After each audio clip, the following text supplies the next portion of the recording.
At samantala, ito nga po, dahilan sa sunod-sunod na pagtama ng natural calamity sa bansa, isinusulong ngayon ng isang grupo ng environmental planners ang green infrastructure bilang paghahanda sa hindi mapipigilang mga sakuna. Narito po ang report. Bagyong Santi, magnitude 7.2 na lindol na tumama sa Bohol, Cebu at mga karatig lalawigan.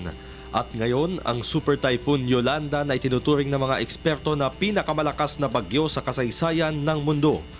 Hindi mapipigil ng kahit sino ang mga natural calamities na tumatama sa bansa, ngunit ang epekto nito posible pang maagapan. Kaya naman isinusulong ng Philippine Institute of Environmental Planners ang ilang proyekto na maaaring makatulong sakaling dumating ang anumang kalamidad. Sabi ni Jun Palafox, tagapangulo ng PIEP, nakadepende din sa structure ng isang lungsod lalo na sa mga nakatayong infrastruktura upang madetermina kung ligtas para sa ating mga kababayan. Kaya naman may mga inilatag silang schemes na bahagi ng urban development planning.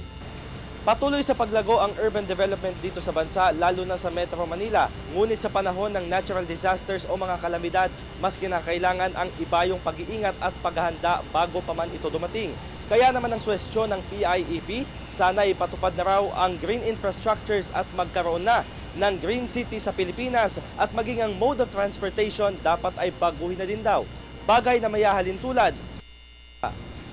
Start from your rooftop, rainwater harvesting, then within your property, and open space on the road. New green urbanism now, urban growth of the future. 1/3 will be for landscaping and tree planting, 1/3 for bicycle and pedestrian, and 1/3 only for the vehicles. Marami ng bansang nagpatupad ng green environment sa mga lungsod gaya na lamang sa Korea, Singapore, Dubai at Italy. Naniniwala si Palafox na dapat mas maraming puno ang maitanim sa lungsod at mas environment-friendly sa bawat lungsod nang sa gayon ay mapakinabangan din pagdating ng mga kalamidad. Para sa Telebisyon ng Bayan, Haji Kaaminyo.